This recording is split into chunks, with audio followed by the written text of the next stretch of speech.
and welcome to the all-new, all-different number one comics podcast, episode number 52. Congratulations, Bob. We are a year old. I can't believe it. I know, we actually got through this year. We made it through a whole year. We made it through a new year. We made it through holidays. We did 50 episodes. Now we're at 52. That marks a year proper, I guess, right? Sounds correct. Yeah, I mean, we started a year. We started, I guess you could say, a year ago. Yeah, agreed. Well, congratulations on a year of doing this. Yeah, pretty awesome. Congratulations. Yeah. This is the start of another 51 episodes. Absolutely. Oh, and yeah, if we forgot to mention, it's the new year. Yeah. Today's Wednesday the 3rd, so we are... Happy belated New Year. Yeah, we're out of 2023 and into 2024. There's going to be a whole bunch of cool comic book shit happening in 2024, so can't wait for that. I mean, probably going to be a lot lighter on the movie news front than it has been. Yeah. But I'm okay. I mean, whatever. That comes and goes. We still have great comics to read. Hey, here's hoping the next year is just as good as the past year in comics. Exactly. And if you didn't notice, we're getting a lovely appearance by the dogs. So, hello, Sydney and Banner. Yeah, but exciting. We've got like we said here, we have 52 episodes. So yeah, really cool. Really excited about that. Either way, we are. Hold on, let me backtrack a little bit. I'm Dan. That's Bob. Say hello, Bob. Hello, Bob. There we go. I'm whole again. Yes. Back to the I don't know, whatever you call it. We're a weekly comic book podcast where each and every episode we take a look at a brand new first issue comic book, break down the story and art, give it somewhat of a review, and let you know if we think that you should move on to issue number 2 or not. We also talk a little bit of comic book and related news, as well as what's new at comic book shops this and next week. Bob, this week we will be taking a very deep dive, a dissection, if you will, into the all-new number 1. From Marvel Comics, Miguel O'Hara, Spider-Man 2099. That's right. We are back to 2099. Can you say back to? Oh yeah, I guess if not. If it's 2099, right? It hasn't happened yet. Yeah, I was going to say, can you say back? Yeah, I guess you're right. I guess not. I think it's fitting though. It's a new year. Yeah. It's 2099 and Marvel years. I don't know. It's fun. I don't know if you have much experience with 2099. We were kids when that stuff was coming out, so I don't know how serious you were about reading comics or whatever. I definitely read a lot of the 2099 stuff, but I will say, those were really wordy comics, and all of it probably went over my head. So they were. I don't retain a bunch from it, except for Doom 2099 was cool. Ravage 2099. We had the Great Ghost Rider and Hulk and everything. There's a lot of cool 29. Of course, X-Men. I'm kind of like you. I remember a little bit from 2099, but I remember them being real convoluted. Oh yeah, very. It was a very convoluted time in comics. That is true. That is true. Yeah, I'm excited about this one, Bob. We're going to take a quick break, and we'll return in a moment to discuss news.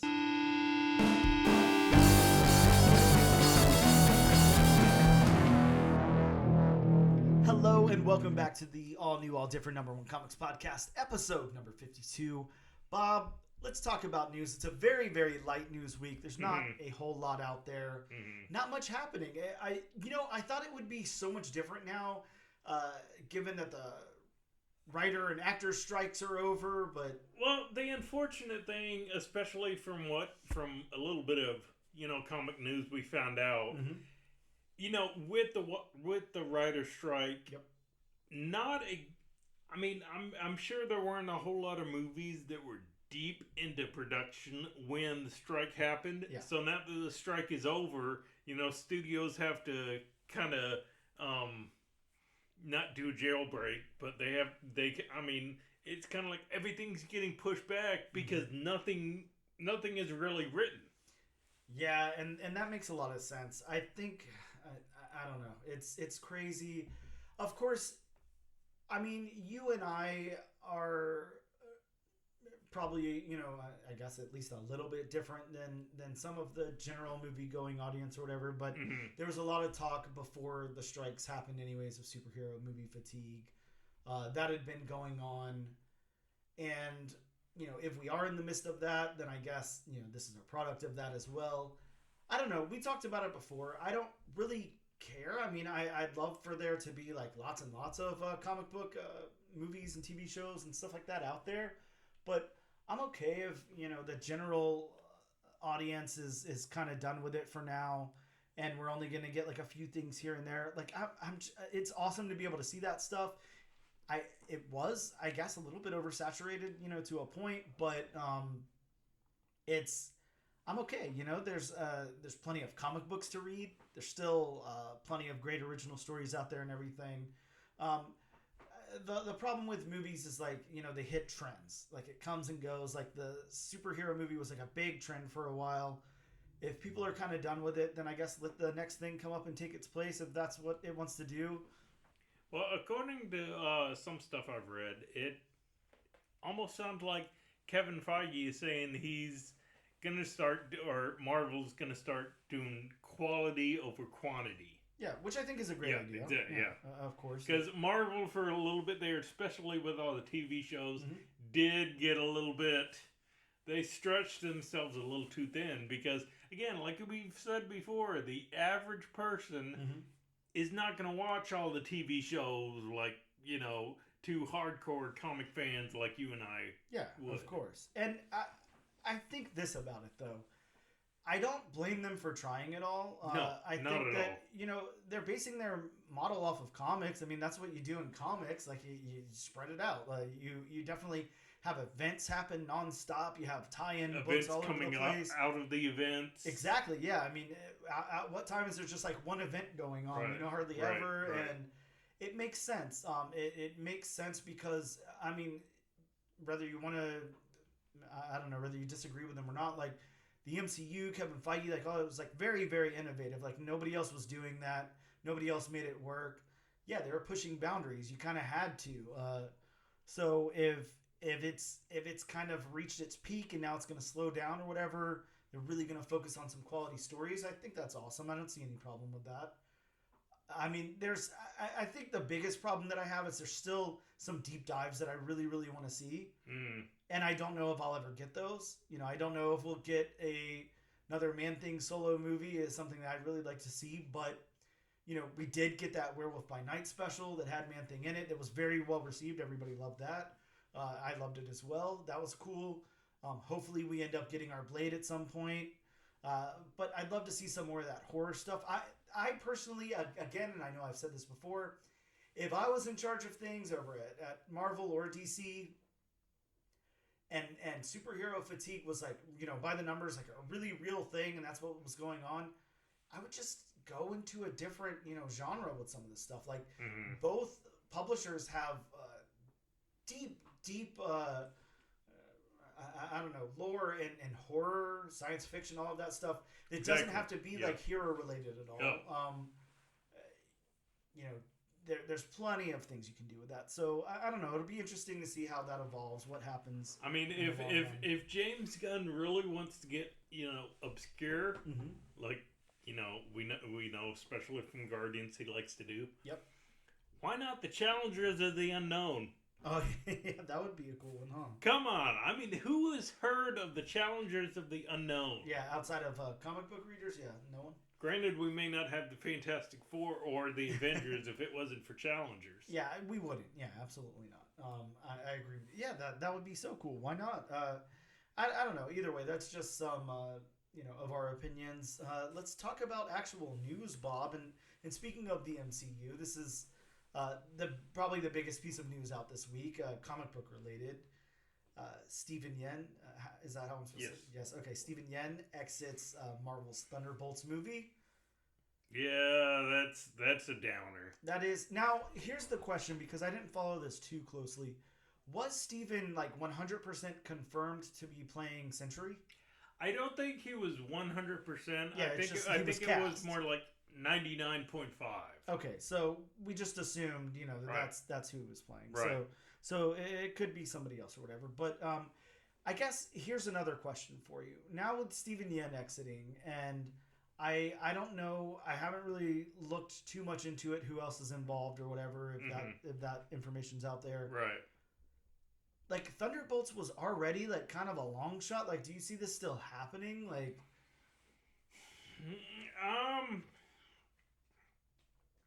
I don't. I don't know. I just don't know if. I mean, I could be wrong. It could be like a Guardians type thing, but I just don't think enough people know who the Thunderbolts are. I mean, they know who some of these characters are, but I mean, you're skewing away from the comics when you're doing those characters on one team. Yeah, it's kind of weird. It's a weird thing to do right now, especially. I think. I mean, when this was announced, I guess it made sense, but now I don't know how much they put into it. I don't know if there's like pre-production put into it. Like, I don't know if like the whole thing's cast. Like, I'm not sure what's going on. I would assume no production took place if Steven Yeun's able to exit at this point. But no, I don't know. I mean, if it were me, I'd probably cut my losses with this one. Move on to something that I don't know. I guess at this point, like, I'd really be looking at like, how do we save this? How do we come out with more stuff like that Werewolf by Night special? Stuff that is really going to be claimed by the fans. That they're like, hey, this is really, really good. I really like this a lot. See, I mean, if they want to do a team up movie and they still want to use Red Guardian, I mean, do a Winter Guard movie. Oh, Winter Guard movie would be really cool. Yeah, I agree with that. I mean, just get Red Guardian, Crimson Dynamo, Ursa Major. Who doesn't want to see Giant Sasquatch? I mean, that's your Russian Groot right there. Yeah, exactly. Yeah, I don't know. This is weird, and I'm interested to see if it goes anywhere beyond this. But I kind of think that this will never happen. Especially with that news. Yeah, I'm kind of like you because when the team first got announced, it got announced later on that Ghost isn't going to be part of the team and that actress isn't going to return, and of course there was the big thing people had about why isn't Zemo on the team? Yeah, exactly. So yeah, I could kind of see this project being in developmental hell. Yeah, I don't know. There's God. I guess it was reported that there was other people involved. Official. Sorry. No, maybe not. Maybe there was never official announcing of the cast.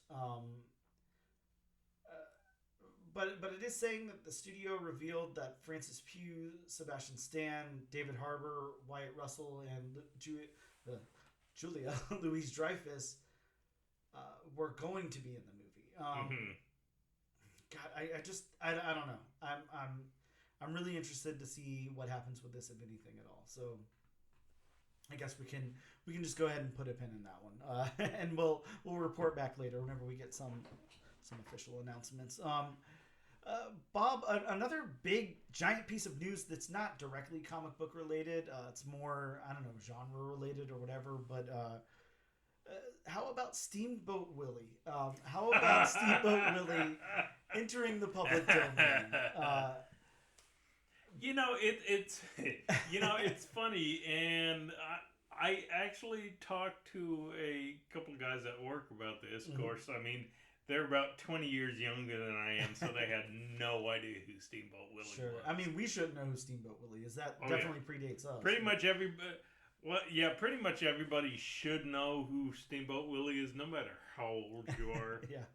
I mean, and I was talking to him about this, and I was saying how there's already, a low-budget video game and low-budget horror movies in the vein of that Winnie the Pooh Blood and Honey movie, which I've seen the trailer for the Steamboat Willie amusement park one. I can't remember which one that is.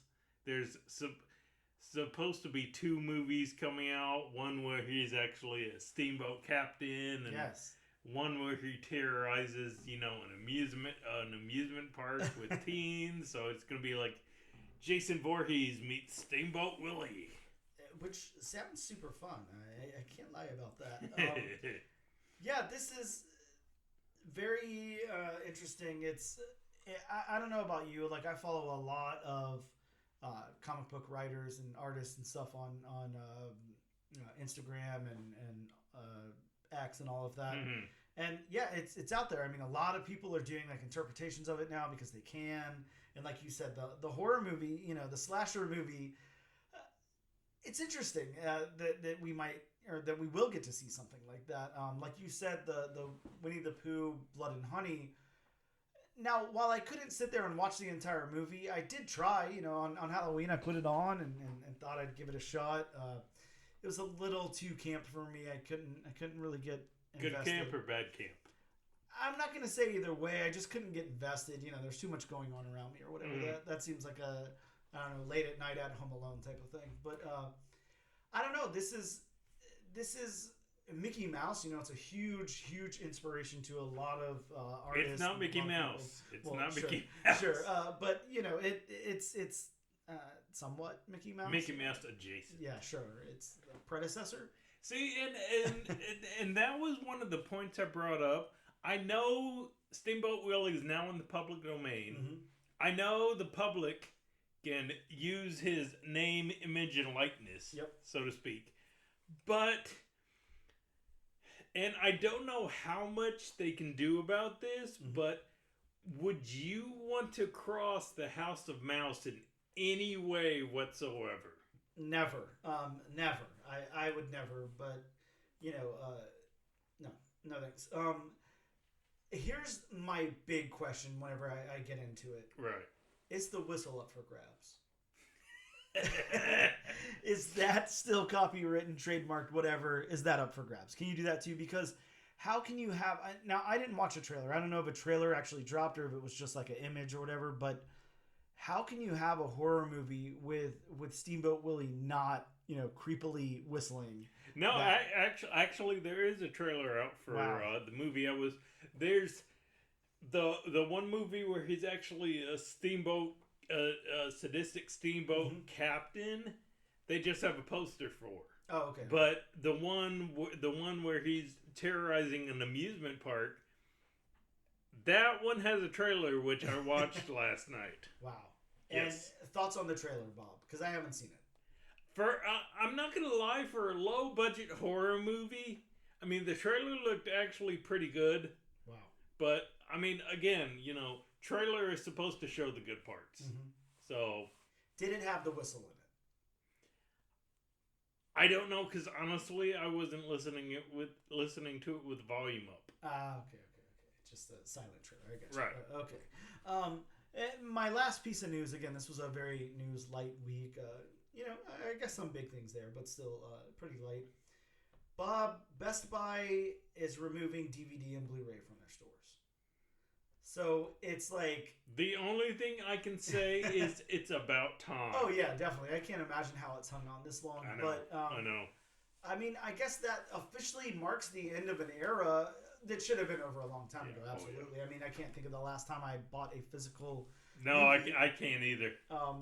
I mean, it's just a waste of space and money and everything else. But that plus, if you buy digitally, you're not going to run into the risk of not getting the movie.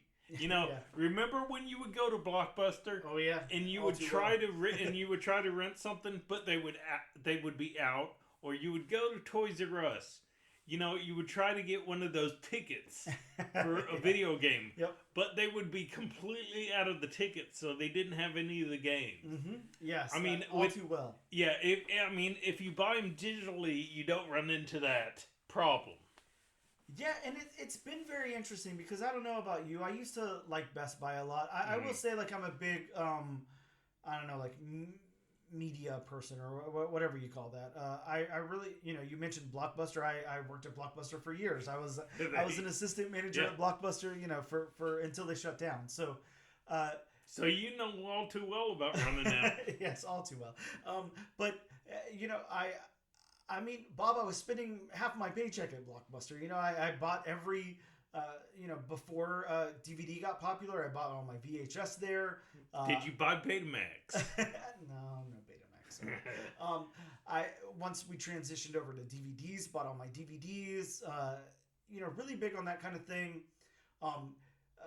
After Blockbuster, kind of closed down and everything, I went to Best Buy all the time. I'd buy, every time, essentially every week, new movies would come out. I'd go buy a few DVDs or a DVD or whatever. And I would say my interest in it began to wane like a lot whenever, like around the time Blu-ray came out. It was just too much for me. I'm not a huge special features guy unless I really, really, really care about the movie. If I'm watching like Tobey Maguire's Spider-Man, a Kevin Smith movie, something like that, yeah, I'm going to watch the special features. I'll watch everything about it. Just my normal everyday movie, that I'm watching, I don't care enough to watch special features. I'm not usually that big into it. And then on top of that, it's always great whenever a movie looks better. That's always a good feeling. But at the same time, once everything went digital, like it looks great to me. Like I don't have any problem with anything. Yeah, the same thing happened to CD. Yeah, exactly. Yeah, it's kind of like who cares? You really want to get that technical about it? I'm not that person. The same thing happened to the records, but the records have made a comeback. A huge comeback, yes, definitely. But yeah, I mean, it's again, it's like it marks the end of an era. Now, like we said, it should have been over a long time ago. Yeah. I can't imagine. Yeah, I don't know how it's hung on for the past 2-3 years. Well, Bob, I love to go to like garage sales and flea markets and stuff like that. And the reason that I go to those things is because every now and again you'll find like a box of comics tucked away or whatever. Somebody, has like an old 90s collection and they're selling, comic books for like $1 or whatever. I love to dig through all that stuff. But yes, DVDs for the last, 10 years or so have been the most like predominant thing I see at those places. They're trying to give them away basically. Well, and here's another thing I'm surprised has hung on for so long. The physical video game. I mean, a physical disc. Yep.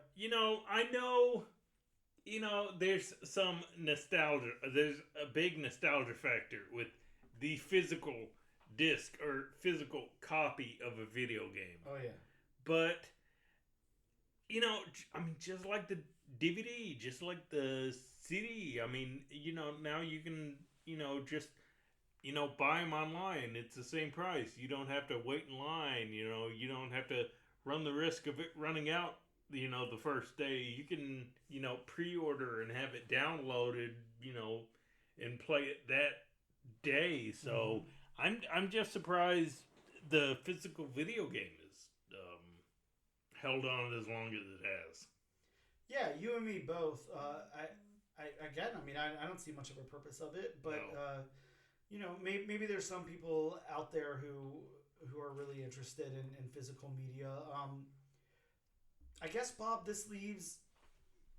this could just be the beginning of Target, Walmart, scrapping physical media from their stores as well. Yeah. I don't know. I definitely see Walmart hanging on for a while. I guess only time will tell, but they still... have like a pretty large like a CD inventory and all that in their stores. So yeah, I think it'll be interesting to see where this goes and see if that's completely the end. Like will something come out every now and again, like a big box set or something of like a really popular show, limited edition thing or something that ends up in these stores? Or will it just will companies stop manufacturing these things if they don't have an outlet for it? I guess that's the big question. Is this like completely the end, or is it just the end for big box stores to carry these things? I guess we will find out. But just an interesting thought to ponder, I guess. With that being said, I think we've bled the news as dry as humanly possible. Yeah. We got some opinions out there, but that's all the news for this week. We're going to take a quick break and we'll return in just a moment. And we are back with episode number 52 of the all new, all different #1 comics podcast. That's right, Bob's a year old. Happy birthday, Bob. Let's get into some of the new comic books that came out this very week in local comic book shops. As we always say, if any of these sound really cool to you, there still might be some time to hit up your local comic book shop. Let them know you're interested in a title. Let them know that you really, really need that first appearance of, I don't know who this is, Enric Pride. And hit them up. You know, let them know to add those to your pool. That's why we do this, to let you guys know what's out in shops. But starting us off from Marvel, we have Beware the Planet of the Apes #1. So, Bob, this is I think it's a 5-part mini, if I'm correct. I could be wrong. But I don't think it's supposed to be an ongoing. This is not based off of the newer Planet of the Apes run. This is based off of the original movie franchise Planet of the Apes. It's like a sequel to that features the character Nova. Are you pretty familiar with Planet of the Apes? You watched the movies? Not really. Okay. Yeah, sort of, kind of. Okay. Well, either way, I think Nova is our lead character in this, lead human character. Nova famously doesn't talk, and she accompanies. Okay. Yeah, you know who Nova is. Okay, so I don't know. I'm stoked about this one. I'm a huge Planet of the Apes fan. Really like Planet of the Apes. I'm not gonna lie, I didn't love the newer Planet of the Apes stuff. I really like the original stuff. So I'm excited to check this one out, see where it goes. Next up, we have Fall of the House of X, House of 10, whatever we're supposed to call it, #1. Marking the end. Speaking of the end of an era, the end of the Krakoan age here is getting marked in X-Men. Yeah.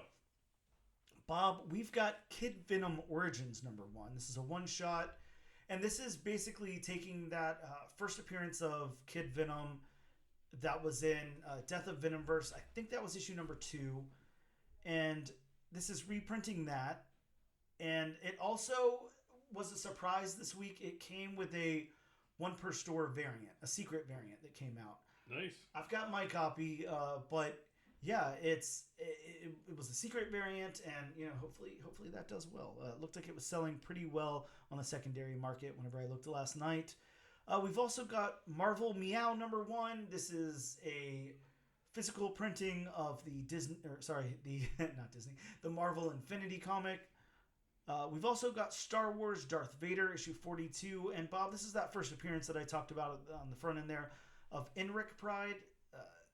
Not too familiar with the character. Is this Kitty Pryde's cousin? As far as I know, no. I mean, when are we going to get some damn X-Men Star Wars crossover is what I want to know. Is there something in the contract that says that can't happen? That's a really good question. Why the hell not? Now that the studios now that Disney pretty much owns everything, I mean, let's get an Avengers versus X-Men versus Star Wars. Oh, hell yeah. I'd love to see that. That would be so cool. I mean, really. Let's get a Han Solo versus Gambit. Oh, God. That would be amazing. Yeah. I'm just going to say this. I'm not going to read Star Wars Darth Vader 42 only because I don't want to find out that Enric is not Kitty Pryde's cousin. So in my headcanon, they're cousins, and that's how the crossover is being started here. Speaking of Star Wars, we've got Star Wars High Republic Shadows of Starlight, issue #4. Bob, this one's got 2 first appearances in it. First appearance of Baron Bulin. Don't know who that is. And a first full appearance of a name that I'd never be able to pronounce. Gara Staros is what I'll say. Okay. Don't know who that is either. We've also got Vengeance of the Moon Knight #1. So a new Moon Knight series back at Marvel. We've got Venom 29, which has the intro of Venom World. Oh, yeah. Venom World. Venom Planet. So instead of Battle World, you have Venom World. Yeah, Bob, if you had to pick a planet to live on, would Venom World be one that you would consider? No, I'll pass. I'll pass on Venom World. Venom World sounds like a rough place. It really does. Oh, God, I can't even imagine. We also got Amazing Spider-Man issue 41. Bob, and this one has the great homage cover of Avengers #1, the Disney 100 cover. Mm-hmm. That thing is just badass. I'm so excited about that. Love that cover. It looks great. Over to Sumerian Comics, we got Sam Freeman and Vanessa Del Rey returning with Basic Instinct issue #2. I'm really excited to read this one. I know that our review on it was like confused at best, but I mean, we both said at the end, you know, we wanted to see what was going to happen. I really want to see what's going to happen here. I'm so interested in the world that was set up and everything that was going on. I cannot wait to read that. That's on top of my stack to read after we're done with this podcast. Really excited to see where that one goes. Over to Boom Studios. Bob, we've got two people that I really admire here. We have Kyle Stark's new book, Pine and Merrimack, #1. Sounding really, really interesting. And then we got The Space Between, issue #3, of course, by Corinna Becco. Who, look, Bob, that was my pick of the year for a book that we didn't cover on the podcast, The Space Between #1. So very excited to read The Space Between, issue #3. From DC Comics, Bob, Come to Me, Son of Jor-El, Kneel Before Zod. Kneel Before Zod, issue #1. You need to work on your Terrence Stamp. I know. I'm not even in the same universe, but I got the line right, so that's the most important part. We also got Batman Scooby-Doo Mysteries #1. I guess a new volume on that, and Titans Beast World Tour Atlantis 1. And that's it. That's all I got for new comics this week. Not a whole lot out, but some substance there from Marvel. Definitely excited about that new Kyle Stark's book, as well as The Space Between and Basic Instinct issue #2. Mm-hmm. We're going to take a quick break, and we'll be right back.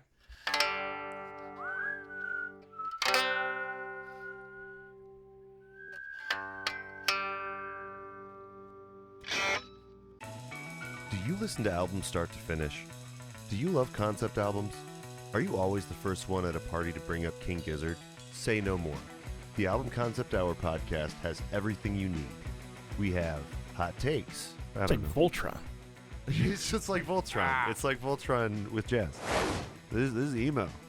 This is Willie Nelson's emo trip. Bad improv attempts. That was. Let's all do our best Aussie accent. Let's not. Let's alienate all the Australians. And sometimes we even learn something. As they listened again and again to the song in the control room, Axel started saying, "Where do we go? Where do we go now? Where do we go?" Shut up. Spencer turned down the music and said, "Why don't you just try singing that?" And thus the last part of the song was born. Listen to the Album Concept Hour wherever you listen to podcasts. And now, Bob, it is time for the potatoes and potatoes portion of the show. We are going to talk about the all-new #1 from Marvel Comics this week, Miguel O'Hara's Spider-Man 2099. Bob, what's happening here? Let me give like a quick, not synopsis because we'll get into all that. What's happening here is Marvel has given Steve Orlando the keys to Spider-Man 2099 and said just drive, which is really cool because he's the writer on all 5 of these. It's a 5-part series. They're like they're like individual one-shots, and each one has a different artist, has a different creative team other than Steve Orlando. He's writing them all. So he's penning them, but he's got different creative teams to help him realize his vision here. That I did not know. Yeah, so it's really cool. I really kind of like it a lot because what's going on here is, you know, like we had talked about earlier, how I would like Marvel to take a deep dive into kind of their horror element in the MCU. That's what Steve Orlando is doing here with Miguel O'Hara. He's taking like these horror characters and teaming or pitting up Miguel O'Hara against them. I don't know. I think this is really cool. This is very, very interesting. This is something that I don't really think has been done before, at least that I can think of. And this is, like I said, it's 5 parts. So the first one, kind of dealing with the Blade 2099 as well as the new Marvel Zombies 2099. The second one, as alluded to here in the back end of the book, is going to have to do with Dracula. So Tomb of Dracula. We're going to have that Dracula character there. The third one dealing with Werewolf by Night, which I guess this is a 2099 Werewolf by 2099 is what they're calling it in the solicit there. The next one is, Bob, if you don't remember Terror Incorporated, Terror Inc. Yes. Yeah, so that's what we're getting there in the fourth one. And then in the fifth one, Bob, my favorite character of all time, with this really cool, like, cybernetic, like, techno suit. We've got Dr. Theodore Salas there, Man-Thing, versus Miguel O'Hare. So pretty stoked about that. Very, very cool. Let's get into the synopsis here from Marvel's website. Miguel O'Hare, Spider-Man 2099, number 1. Beware Marvel Zombie 2099. Miguel O'Hara teams up with Blade 2099 to take on a new horrific threat to Nuvia, York. Introducing the Marvel Zombie of 2099, he lives, he strikes, and no spider can hold him. Will Spider-Man be able to stop this ever-evolving zombie infection before it takes hold of his mother and the citizens of the Barrio? Barrio. Okay, sorry. Barrio. Bob, I'm going to talk about the creative team really quick. Of course, like I said before, written by Steve Orlando. The whole series is realized by Steve Orlando here. Steve Orlando, as we both know, really, really awesome comic book creator, writer. He's an American comic book writer known for his work over at DC and Batman, Martian Manhunter, and Wonder Woman. And 2 series starring Midnighter, which were nominated for a GLAAD Media Award. Steve Orlando has done a lot. He's written on a lot of Justice League of America, X-Men Unlimited, Infinity Comics, Supergirl, Mighty Morphin Power Rangers, Marauders. Did a nice little run on Marauders there. Commanders in Crisis, Scarlet Witch, Bob, one of the greatest series in recent memory. Scarlet Witch, freaking amazing on that. The Unexpected, Batman and the Shadow, Gotham City Monsters, Electric Wizards, Batman and Robin Eternal, Crude, Loaded Bible, Blood of My Blood, Undertow, Exorcist Never Die, Dead Kings, Spider-Man 2099, Exodus, The Shadow and Batman, Transformers, King Grimlock, Astonishing Iceman, Bulls of Beacon Hill, Spider-Man 2099 Dark Genesis, Namesake. He's written on Heavy Metal, Aquaman Deep Dives, Miguel O'Hare, Spider-Man 2099. Oh, sorry, that's this book. Curse of the Man-Thing from 2021. Detective Comics, Nightwing, Gotham Academy, Sainted Love, Justice League. Bob, the list goes on and on and on. I'd be here all night if I talked about everything Steve Orlando has done, but know that Steve Orlando is a very prolific creator. I'm going to talk about the artist, and like I said before, this artist is unique to this particular one-shot. It's not the same artist on each title. So this is, and I'll have to open the book again, Bob. Let's see if I can. Nope. Devmalia Promenick. Yes. Wow. Can't believe I said it. Devmalia Promenick is a Indian comic book writer, comic book artist, who's worked for Boom, Image, and Vault, and now Marvel. And he's worked on Dune, House, Atrocities, Paradiso, Vampire the Masquerade, Winter's Teeth, Adventure Time, Drifter, Faucets, Alien, Black, White, and Blood. Oh, I don't think that's actually come out yet, Bob. Nope, that's for February. But no, there is an Alien, Black, White, and Blood. Spoiler alert. That he's worked on. Blade Runner 2039. And a few other things. Not a lot, though. Kind of newer in the game here. Does a pretty outstanding job, if I can just foreshadow with that. I'm going to get into my synopsis of the book. Miguel O'Hare, Spider-Man 2099, number 1, opens with a husband and wife in Prospect Historical Cemetery as the wife Barbara appears to be killed by zombies. Months later, the husband is working on a treatment. Next, we meet Spider-Man 2099, and his zombie-infected mother tries to attack him. Miguel incapacitates her and brings her to Blade 2099 for help. While Blade keeps Spider-Man's mother, Spider-Man goes to a guarded area to investigate. Spider-Man meets some more zombies as they try to attack him. Then we flash over to Blade in Nevada. Blade is attacked, and we properly meet Southie, the man whose wife was attacked at the beginning, and his scientific trial to introduce this controlled zombie infection to the public, starting with himself. Southie tries to infect Miguel and is unsuccessful, and then a huge horde of Southie's zombies wants to tear him apart, and Spider-Man leaves him to them. In the end, Spider-Man retrieves his mother from Blade, and Blade found a way to treat Miguel's mother, but not cure her, and the zombies are then shipped off to another planet. Bob, I didn't ask you right at the beginning there, is that how I'm supposed to pronounce that character's name? Is it Southie?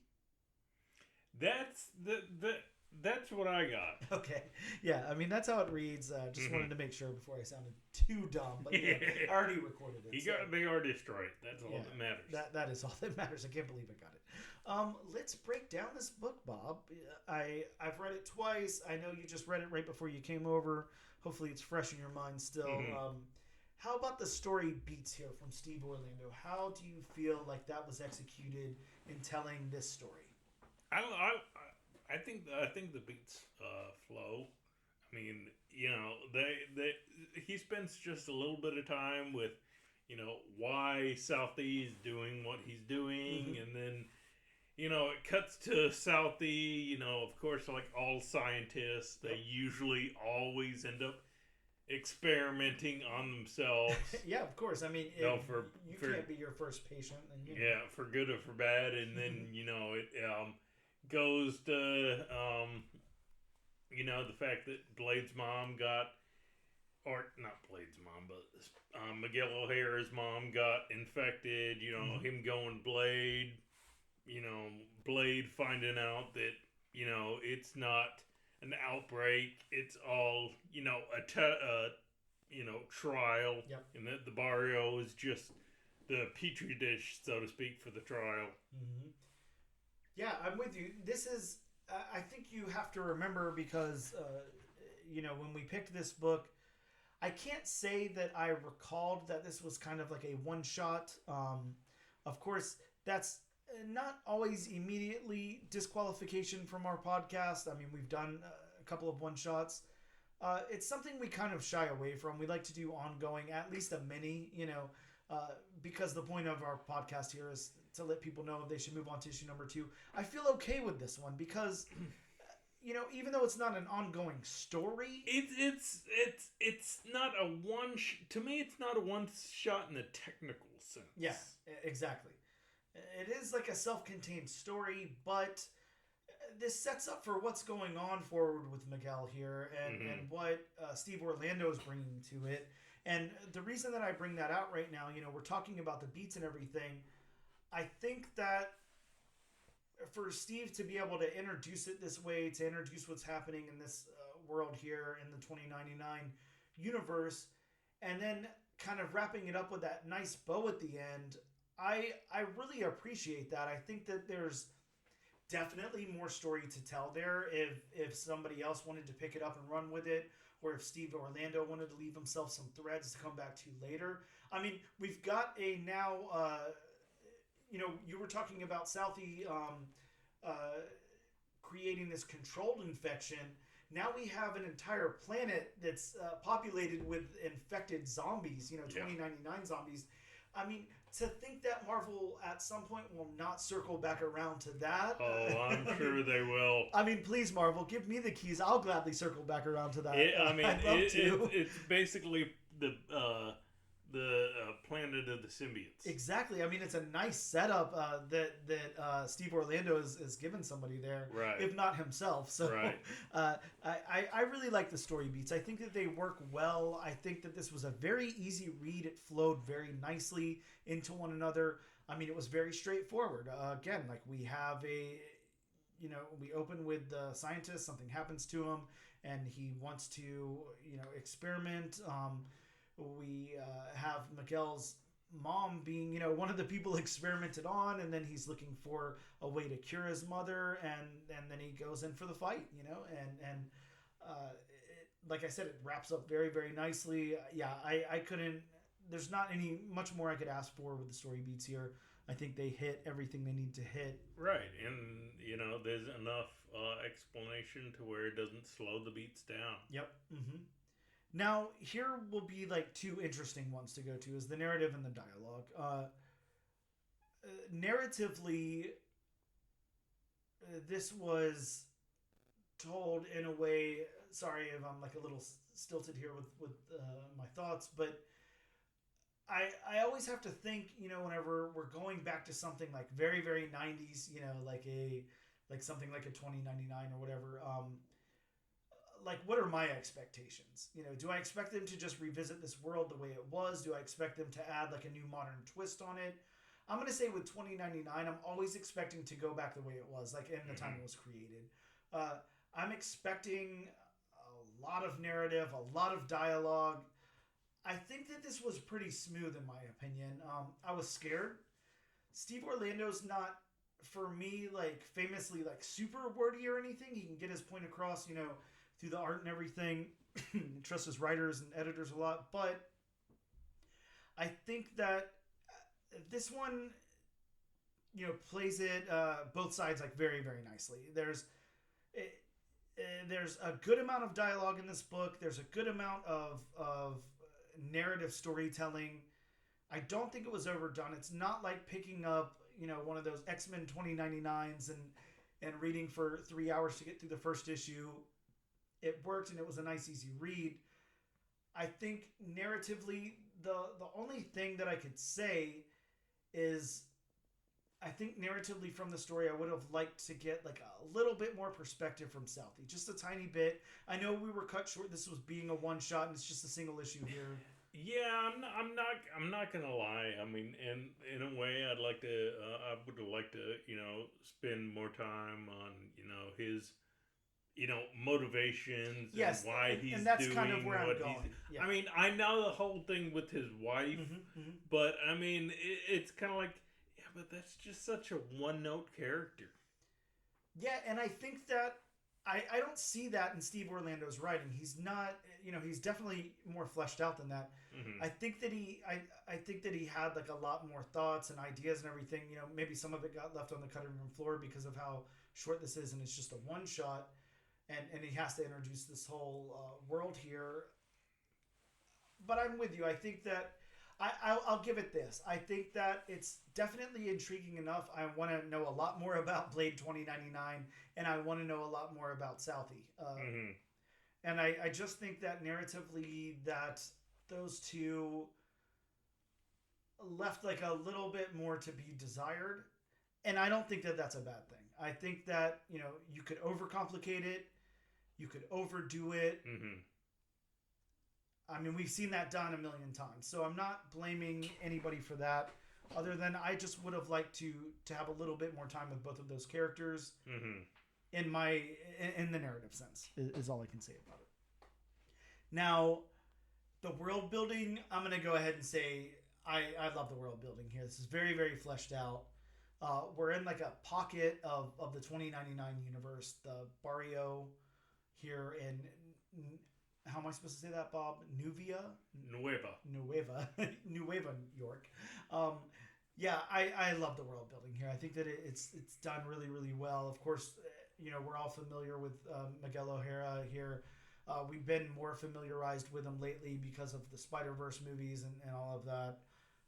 And it was nice to call back to him and see him again, especially see his part of the world and everything. And then, aside from just the world building, the characters that are introduced here, the zombie horde, the Blade 2099, all of that, done really, really well. I really, really liked that a lot and appreciated the use of Blade 2099 in this book. I thought it was a wonderful use to kind of team up here with the zombies and everything. What are your thoughts on the world building, Bob? Yeah, I mean, my thoughts are pretty much the same as yours. I mean, I like the way they fleshed out this world. I mean, they, of course, they told about the inhabitants of the barrio, being affected. That was pretty much ground zero as far as the infection, which, I mean, we know the real life barrio in New York is, supposed to be one of the lesser off areas. So Steve got that across that it's kind of frowned upon, kind of looked down upon. So yeah, I like the world building, the way he fleshed out everything. Yeah, exactly. It translated well over to this, and on top of that, I would say, going back to that portion of the story, I like how Steve illustrated, through the writing there. We had that, security of the barrio there, and the one guy who, basically led him through, knowing that it would, cost him his job and everything. But like Miguel was saying, like, it's going to save him his life. I really like that. I like the way that came across. I do appreciate the world building here. I think that it was done really, really well. Let's get into the artwork, Bob. Let's talk about now. I'll have to say Dev Malia. Dev Malia. That's hard for me to. Well, all names are hard for me to pronounce. Dev Malia's art here in this book.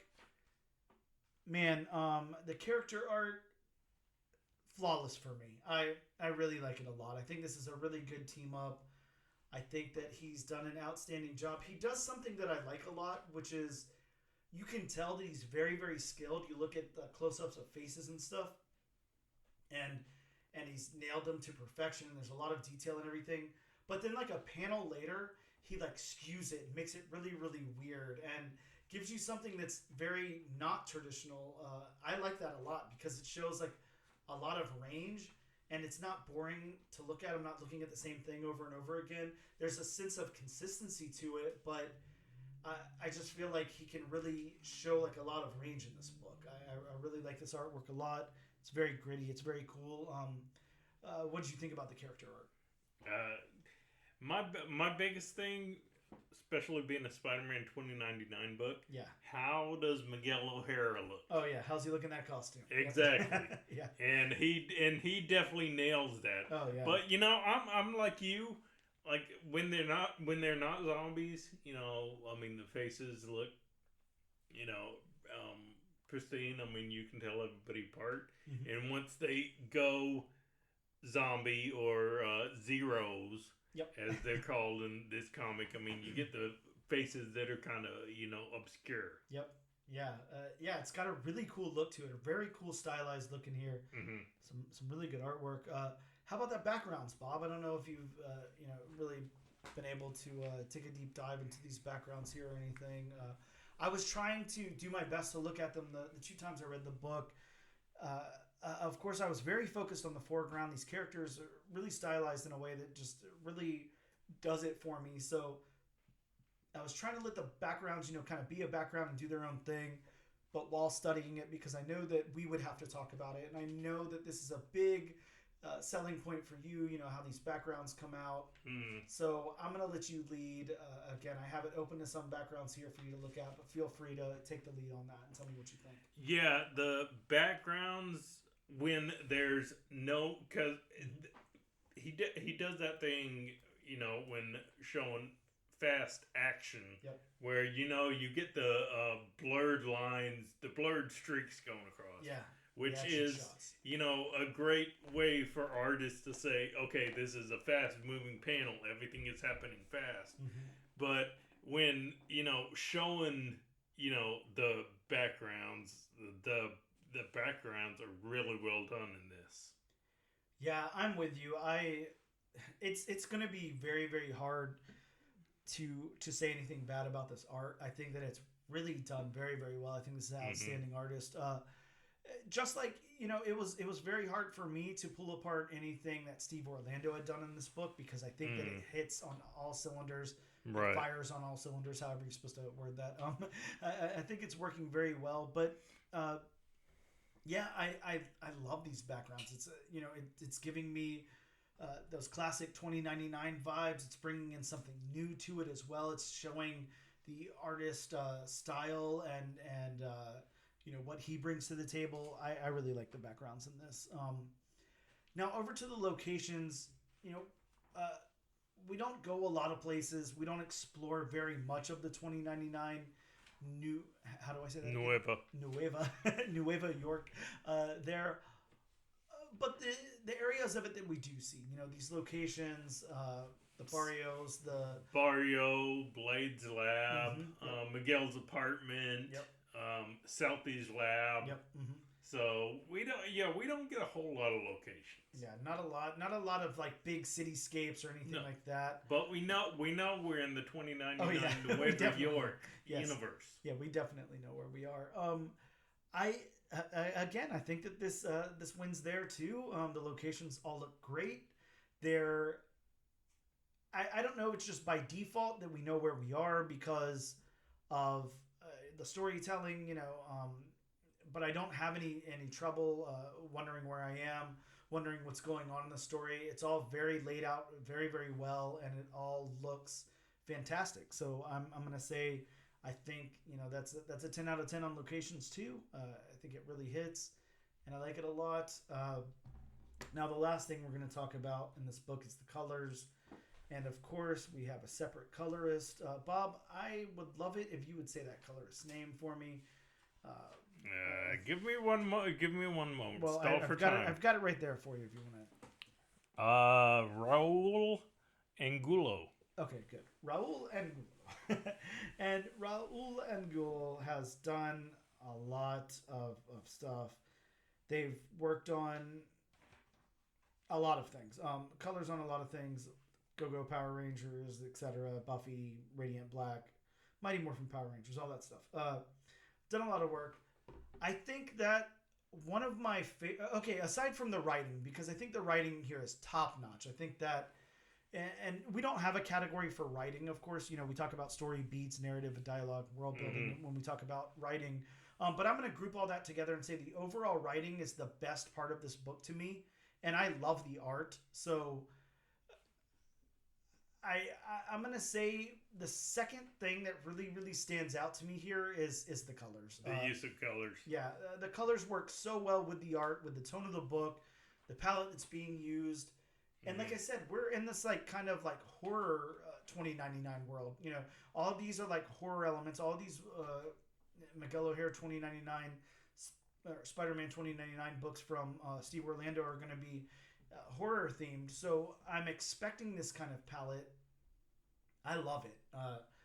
I really like the use of color here. I think that it really complements the writing and the art very, very well.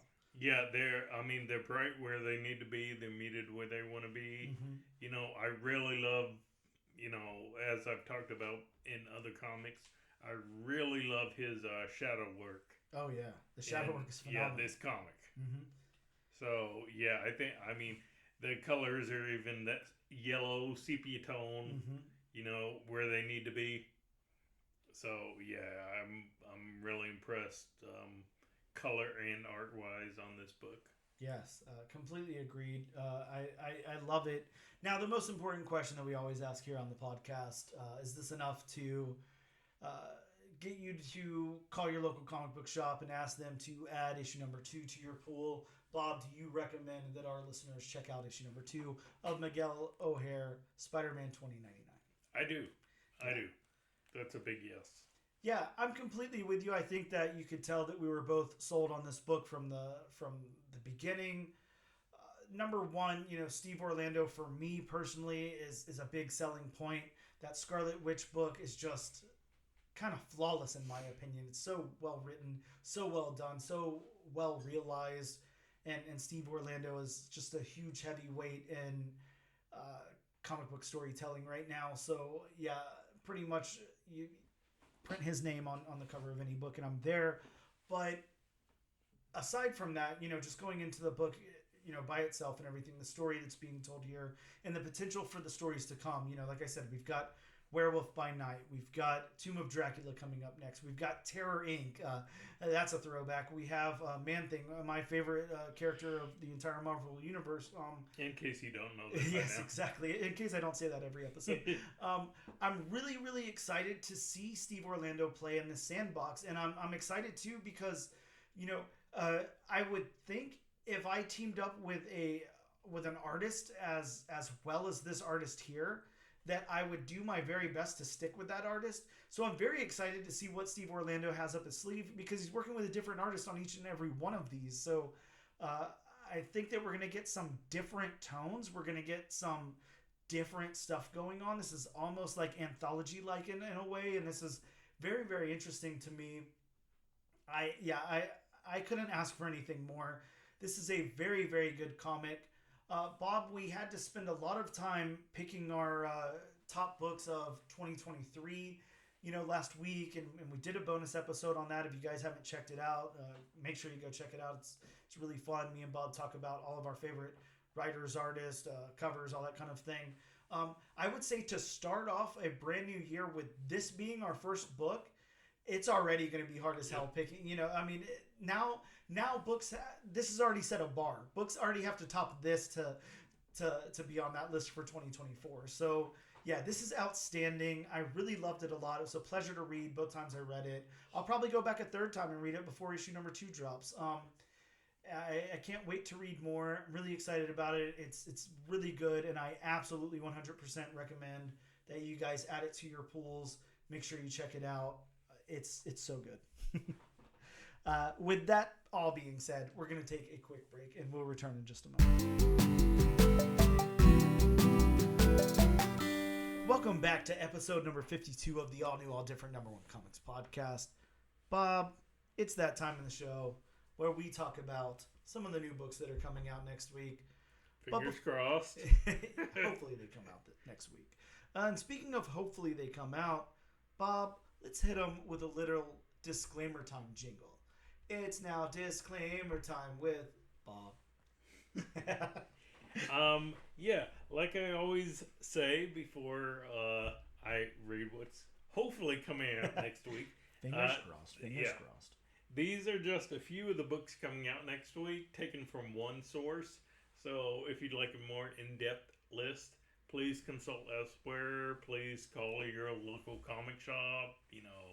Send them a list, send them a letter, smoke signal, SOS. I've heard that Harry Potter owls are like a good way to communicate. So why not? I don't know if I've ever seen a Harry Potter owl anywhere around. I guess no one's tried to communicate with you recently. Yeah, that is true. You could send a message in a bottle. There's lots of different ways. But like Bob said, hit up your local comic book shop. Let them know you're interested in the titles that are coming out every week.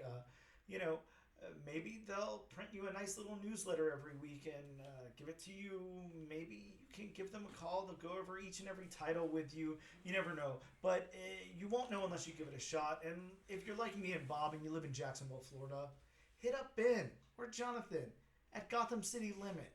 Tell them the all-new, all-different number 1 comics podcast sent you. And let them know that you want to know about each and every title that's dropping next week. Make sure you ask nicely. Or just demand it. That works too. Yeah. So, one book that is not on a list that I'm reading from that is coming out next week from Image/Skybound, we have Transformers number 4, a series that I've really enjoyed so far.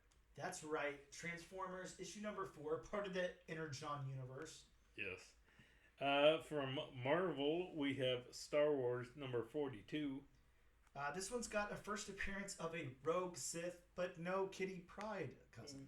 Yes, which I'm guessing the rogue Sith is the Kitty Pryde, who you thought was Kitty Pryde's cousin. Bob, it's completely documented everywhere. That is Kitty Pryde's cousin. This is the first X-Men Star Wars crossover. I mean, they are both owned by Disney, so why not? I mean, they're both spelled the same. Come on, Bob. This is true. Going over to DC, we have Green Lantern number 7. This one's got the origin of Sinsen and the lead-in to Sinister Sons series. Oh, wow. That's a lot of Excite. S's. It sure is. Going back to Marvel, we have Wolverine number 41. Bob, what do you think about this solicitation? Because it's marked as the most violent Wolverine story ever told. I don't know, because there's been a lot of violent Wolverine stories that have been told. I mean, but this is promising to be the most violent, Bob. And, whenever you think back to all the cool Wolverine stories out there and all the great slashing and berserker attacks and everything else, this one promises to be the most violent, and I'm excited. It's showdown between Wolverine and Sabretooth, which, that's happened before, but I'm excited about this one, Bob. I'm hoping we get some ultra crazy violence in this thing. Sticking with Marvel, we have Giant Size Spider-Man number 1. An original story featuring Venom, Dylan Brock versus Miles Morales, and also a reprint of Ultimate Comics Spider-Man 22.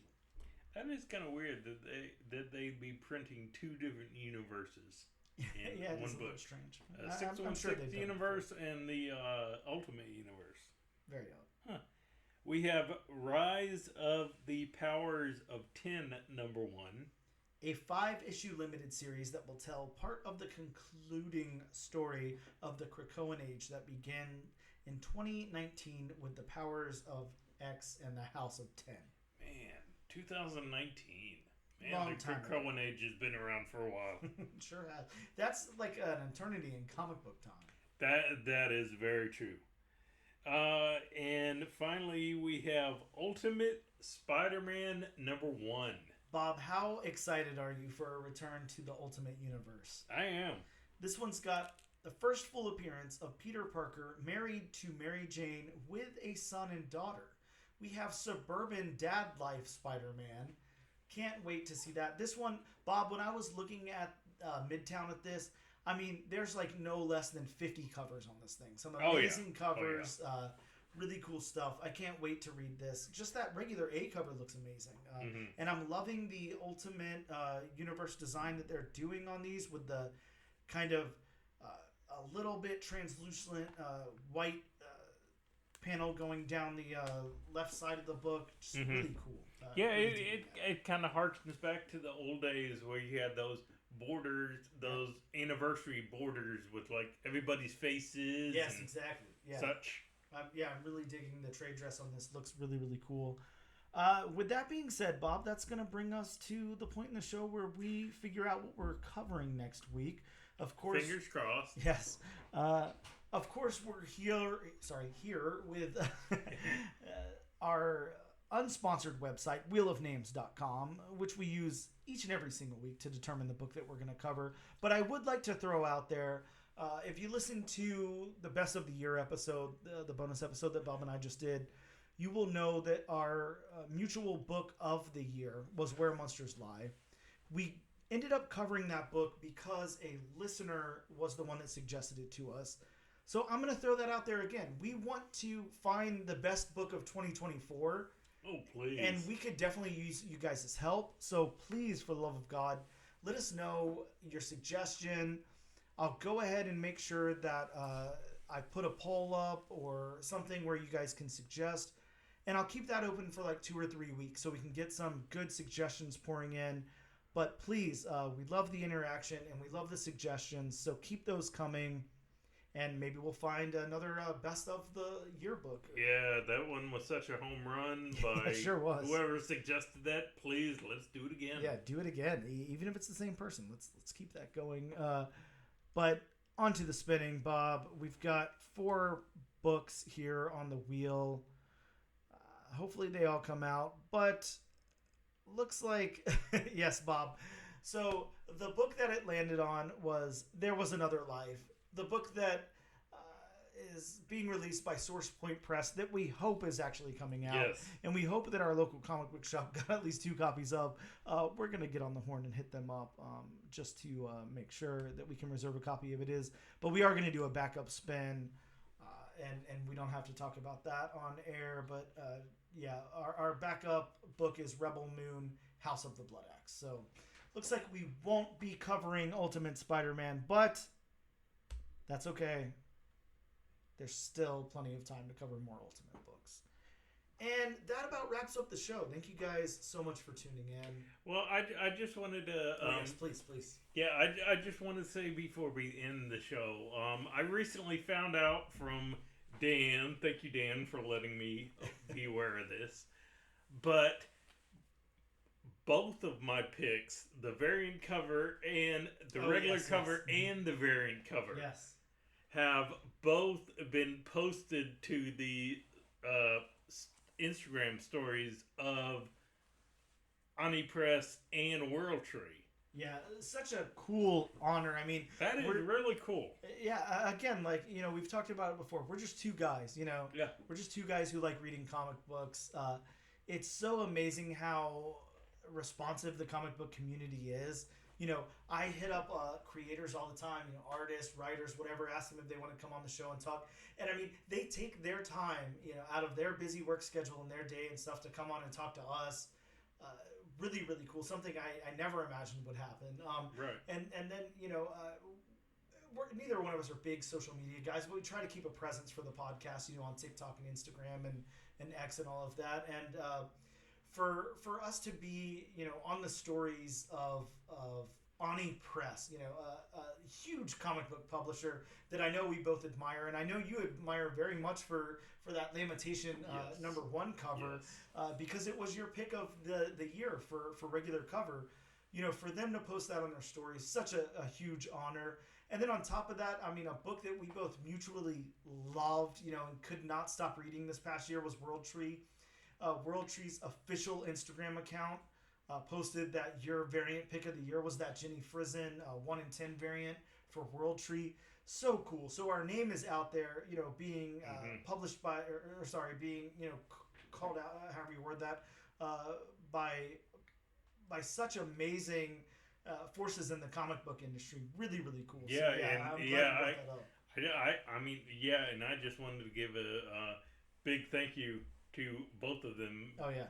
You know, when I was making my picks, I mean, I was just being 100% honest. Exactly. Those were my two favorite covers of the year, and I was in no way, shape, or form expecting for that to happen. Yeah, exactly. And for that to happen is just such an honor and so flattering. So thank you, Ani. Thank you, World Tree. Yeah, very, very cool. Thank you guys so much. With that being said, make sure you guys do check us out on social media. You can check us out on Instagram. And like we said, you can go to the official World Tree account. You can go to the official Ani Press account and possibly see your good old podcasting friends posted on there. But we're on Instagram at ANAD_1 Comics Podcast. We are on X at ANADNO Comic Pod. We're on TikTok at ANAD_1 Comics Pod. You can also check us out on YouTube under the Comic Book Channel. This and every single week, we love to give away a copy of the book we just read. All you have to do is use the hashtag AllNewAllDifferentNation on a social media post of your choice to be entered in the giveaway. Thank you guys so much. Happy New Year. Happy 2024. We'll see you next week.